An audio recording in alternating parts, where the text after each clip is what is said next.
Десь до Т-4 хвилини починає відбуватись багато всього.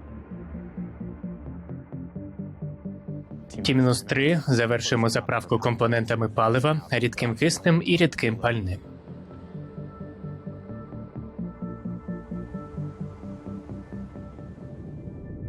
Т-40 секунд ми припиняємо взаємодію зі стартовим столом. Ракета залишається сама по собі. Перевірка зв'язку, всі оператори Бі-19. Сьогодні ми статично запалюємо 10 двигунів. Чому 10, а не всі 33? Зараз на старті в нас перший бустер третьої версії. Тож багато що може піти не так. Якщо в нас буде поганий день, це обмежить масштаб проблем, які можуть статися. Це буде найвищий тиск в камері згоряння, який ми коли-небудь бачили на ракеті в SpaceX. Тож сьогодні буде гаряче. Потім ведеш зворотній відлік від Т-40. З Т-4 і далі мій пульс починає по-справжньому пришвидшуватись. А потім ми запалюємо двигуни.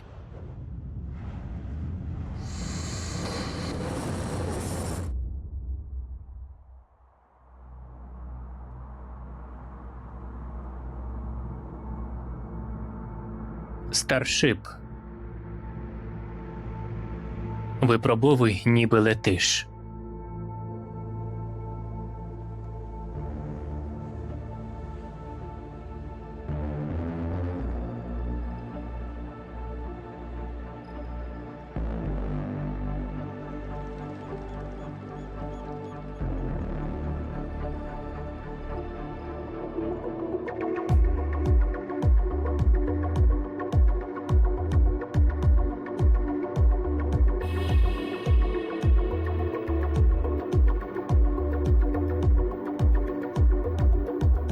Старбейс, Техас. Домівка Старшип.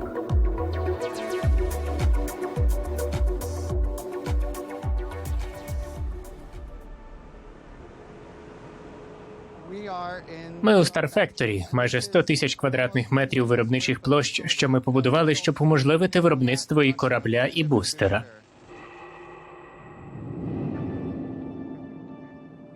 Старшип – це повністю багаторазова ракета. У неї 2 ступені. Є корабель – це верхній ступінь, і бустер під ним. Прискорювач розганяє корабель, щоб вивести його в напрямку орбіти. Корабель – це те, що, власне, виходить на орбіту, щоб доправити людей чи корисне навантаження туди, куди треба.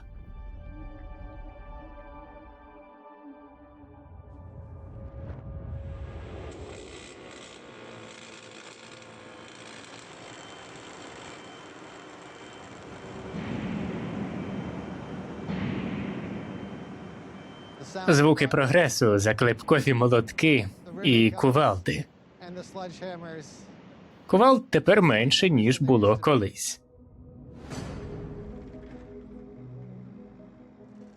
Історія Starship починається із заснування SpaceX. 3, 2, 1.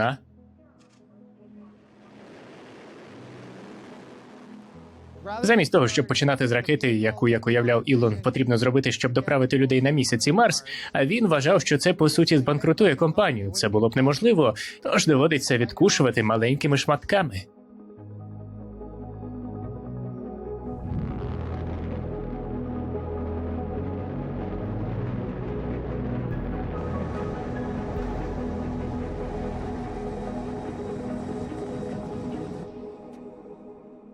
І ці шматки, які тоді зовсім не здавалися маленькими, це Falcon 1,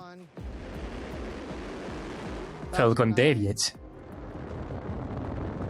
Dragon і вантажний, і пілотований. Falcon Heavy. Falcon Heavy на надзвуковій. Це були будівельні блоки, на яких ми набили руку і навчились будувати ракети. Не так, як це робила аерокосмічна галузь, а так, як нам потрібно було робити, щоб опинитись тут, де ми сьогодні, працюючи над Starship.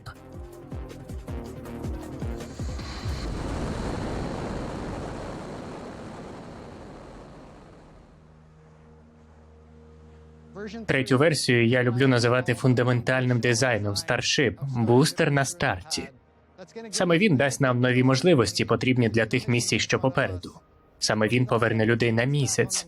Саме він залишить перші відбитки черевиків, а потім побудує місто на Марсі.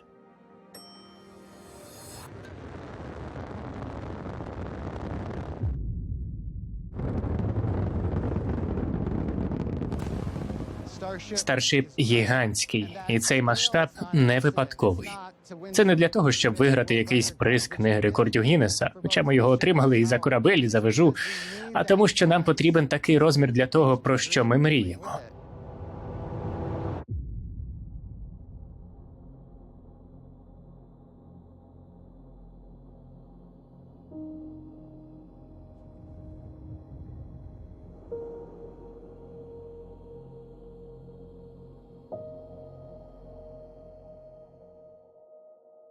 Корабель.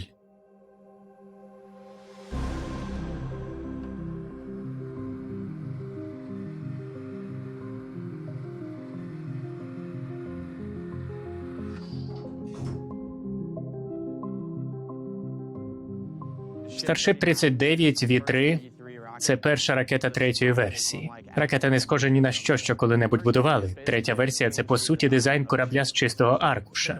Ми, по суті, взяли купу уроків з першої та другої версії, відступили на крок і запитали себе, що було по-справжньому проблемним, чи з погляду характеристик, чи з погляду надійності на попередніх ракетах.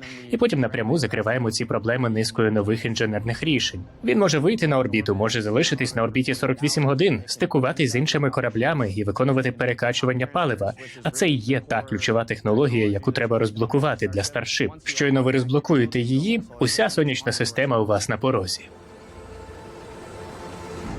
А прямо зараз ми, власне, переходимо чекаут. Тож ми, по суті, ніби оживляємо ракету.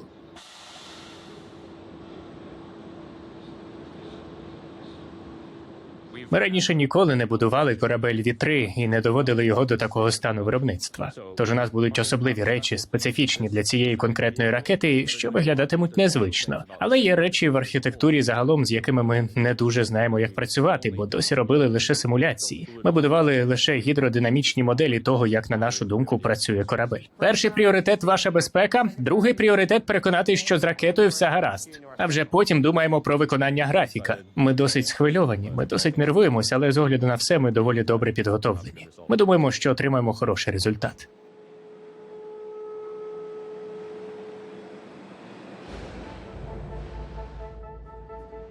Ми спеціально почали Старшип саме з корабля, бо саме він був новаторським. Багаторазовий бустер ми вже робили раніше з Falcon 9, тож це принаймні трохи краще протоптана територія. Скажу так, на мою думку, бустер виявився набагато важчим, ніж ми йому віддавали належне. Прискорювач.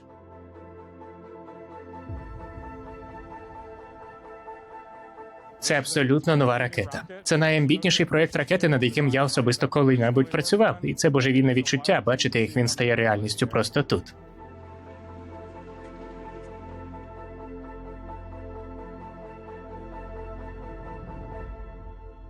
19-й. Кампанія льотних випробувань першої версії – справжній взірець того швидкого інтегрованого стилю випробувань, який ми сповідуємо в інженерії SpaceX. Нам знадобилося 5 польотів від першої спроби, від польоту 1 до польоту 5, щоб успішно зловити бустер. І це відверто неймовірне видовище. Перший же зміг успішно стартувати з пускового столу. Він довів, що ми можемо зібрати цю систему воєдино, і ми багато чого навчилися зі зрештою аварійного завершення тієї місії. Ми внесли багато вдосконалень і у пусковий стіл, і в апаратну частину ракети, що дало значно кращий результат у другому польоті. Нам вдалося довести бустер до моменту розділення. Ми змогли відділити корабель і змогли почати маневр повернення до місця старту. Тож ми досягли наступної великої віхи в кампанії льотних випробувань. У третьому польоті ми змогли повністю виконати імпульс повернення. У четвертому ми успішно продемонстрували посадку на воду.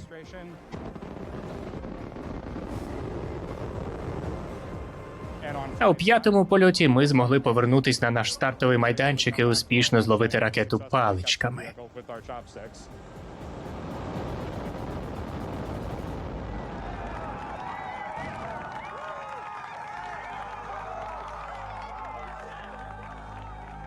Можливість пролетіти ту місію і мати повний успіх на тому етапі, коли ми вивели корисне навантаження на орбіту і посадили ракету, це було неймовірно. У мене мурашки бігають, коли я згадую про це.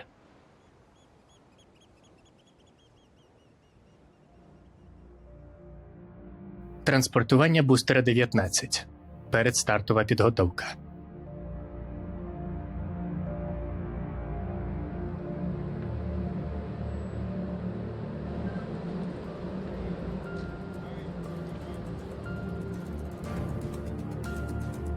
Ми незабаром увійдемо у по-справжньому захопливий період кампанії випробування ракети, прогнати її через усі етапи і переконати, що все, що ми спроєктували, працює як треба.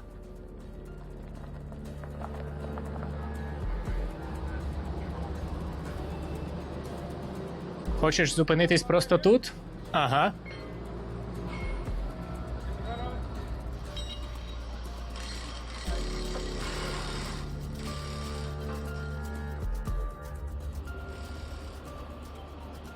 Уперше змусити всі частини системи працювати разом. Якщо хочемо чомусь з цього навчитись, ми навчимося настільки швидко, наскільки можливо. Бустер 19, власне, другий із бустерів третьої версії, які ми побудували. Перед ним був бустер 18. У нас сталася прикра аномалія під час першої випробувальної кампанії 18-го. Це перший бустер третьої версії, який ми побудували. Це бустер 18. Це по-справжньому круто, бо це буде наша перша операція і випробування на рівні всієї ракети, на ракеті третьої версії. Вся команда дуже схвильована. Сподіваюсь, спрацює.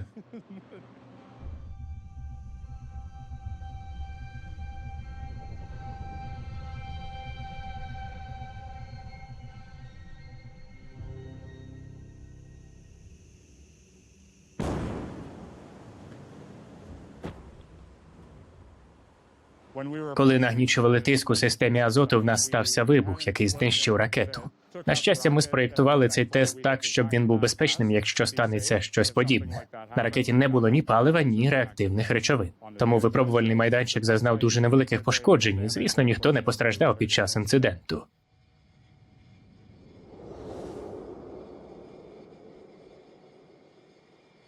Бустер 19. Лютий 26-го року. 3 місяці по тому.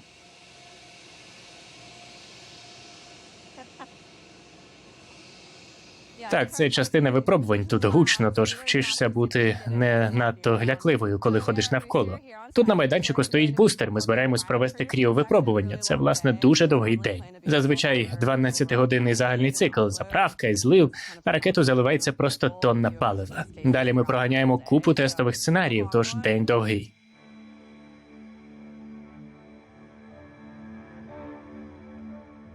Виводимо бустер СМ на кріовипробування з повним заповненням. Кріовипробування – це перший раз, коли ти, власне, заливаєш паливо на ракету. Рідке паливо, яке ми заливаємо, стає доволі холодним. Як правило, в діапазоні близько 80 кельвінів. Ми хочемо випробовувати так, як летимо, і літати так, як випробовуємо. 70%.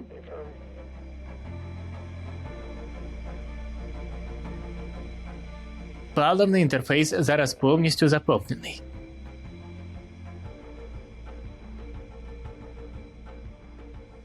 Точно немає нічого схожого на пізню ніч із командою в центрі керування.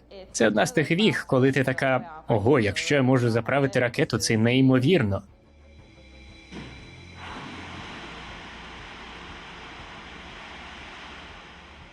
Все виглядає доволі стабільно. Гаразд, переходимо до конфігурування на злив. 5 квітня 26-го року. Успішні кріовипробування. Двигуни.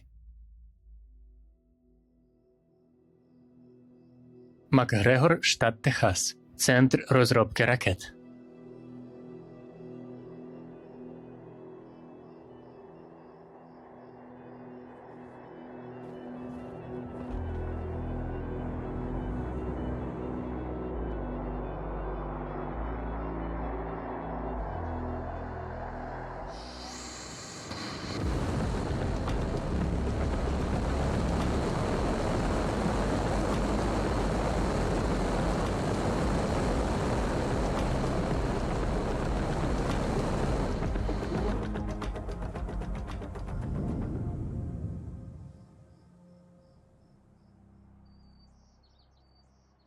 Центр розроблення Раптора.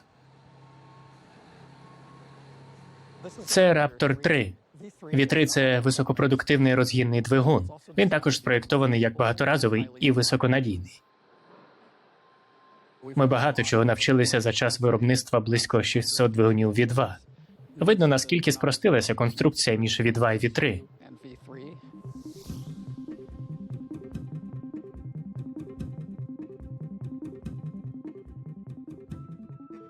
Рівень інтеграції справді унікальний для ракетного двигуна. Це результат великої роботи багатьох інженерів зі зменшення кількості залізяча.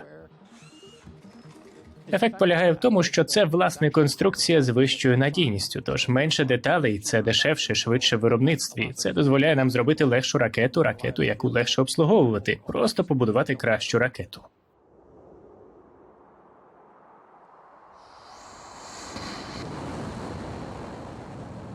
Досягти повної багаторазовості такого двигуна – це справді те, чого люди раніше не робили. Ціль – змусити двигун поводитись подібно до двигунів на комерційних літаках.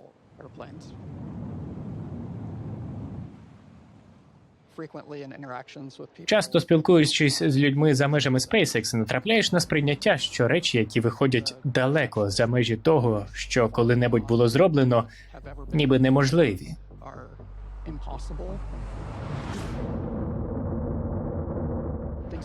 Насправді ж те, чи можливо щось зробити, визначається тим, чи порушуються закони фізики. Ми не порушуємо законів фізики. Ми просто намагаємось використовувати їх настільки ефективно, наскільки можливо. Повна тривалість. Гаразд, увага всім операторам B-19. Це фінальне опитування готовий і не готовий для сьогоднішніх операцій. Статичні вогневі випробування з 10 двигунами. Статичні випробування – це кульмінація інженерного процесу. Ми зводимо всі частини пазлу докупи і запалюємо двигуни.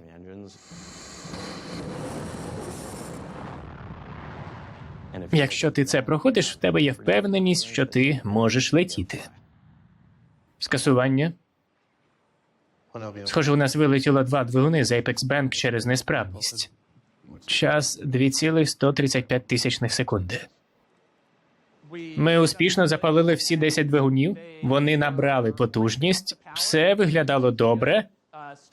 Ступінь, двигуни разом. Однак було оголошено перерване випробування з боку столу. Це означає, що спрацював якийсь датчик, і ми даємо команду на швидке вимкнення.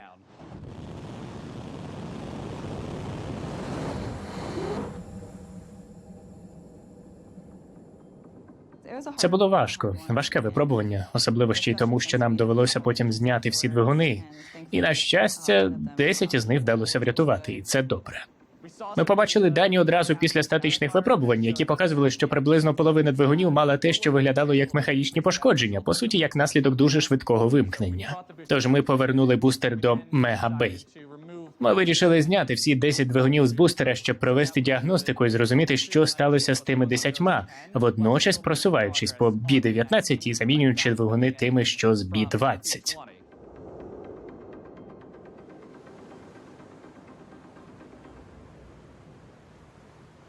Гаразд, увага операторам. Головна ціль сьогодні – статичні вогневі випробування з 33 двигунами на B-19. Готовий, не готовий за хвилину.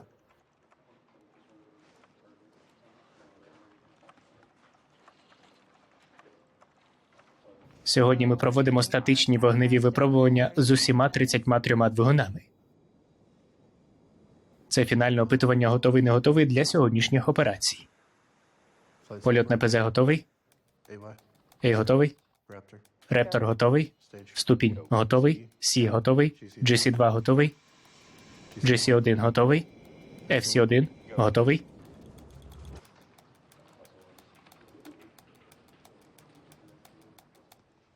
T-10, 9, 8, 7, 6, 5, 4, 3, 2. Запалювання. Вау.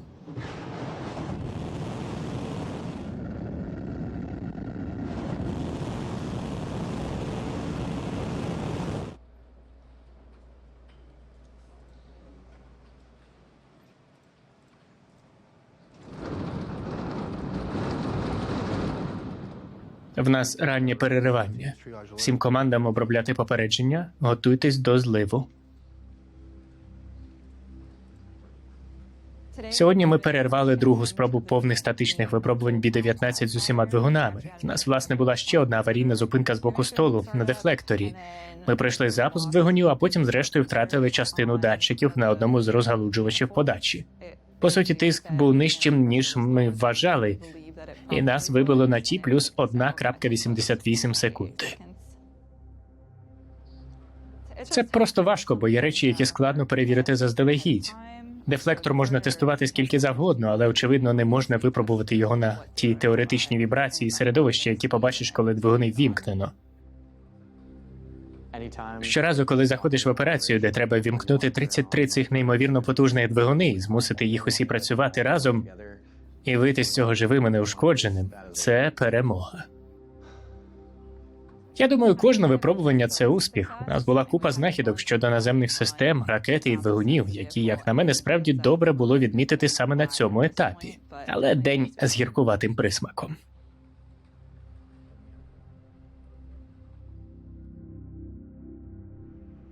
У нас є приказка «виживають лише параноїки». Тобі надходить колосальна кількість інформації і даних. І якщо ти можеш використати це з розумом, то зазвичай можеш зрозуміти, де щось піде не так у майбутньому. Майже щоразу, коли в нас щось ламається або йде шкереберть, у попередніх даних з попередніх операцій були підказки. Якби ти знав, що шукати, і був достатньо хорошим і достатньо параноїдальним, щоб це зробити, ти знайшов би їх вже там. Тестовий майданчик у Мессі. 18 червня 25-го року. За 10 місяців до випробувань. Минуло 10 місяців відтоді, як на Месі сталася аномалія з С-36.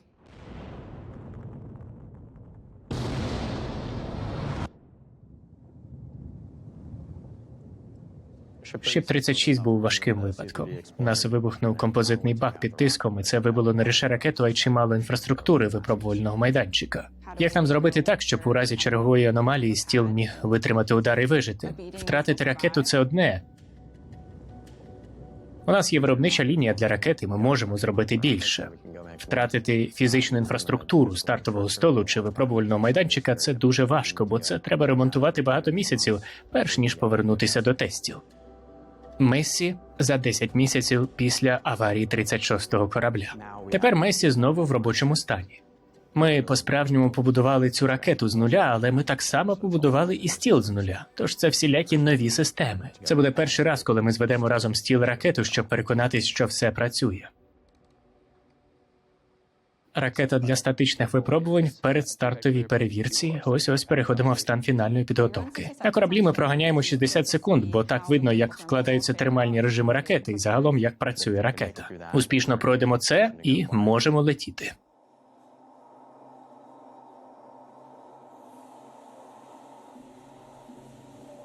Запуск.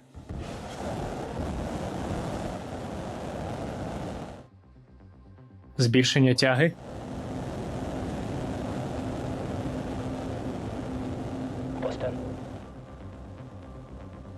Шлях SpaceX – це шлях до того, щоб дати людям доступ до сонячної системи і далі. І це і є справжня мета Starship. Ті+20.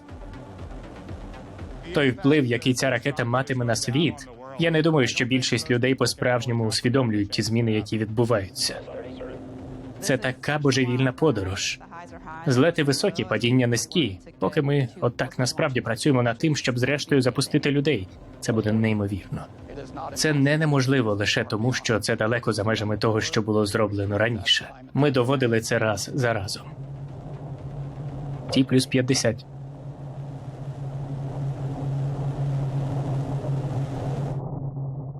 Випробування успішні.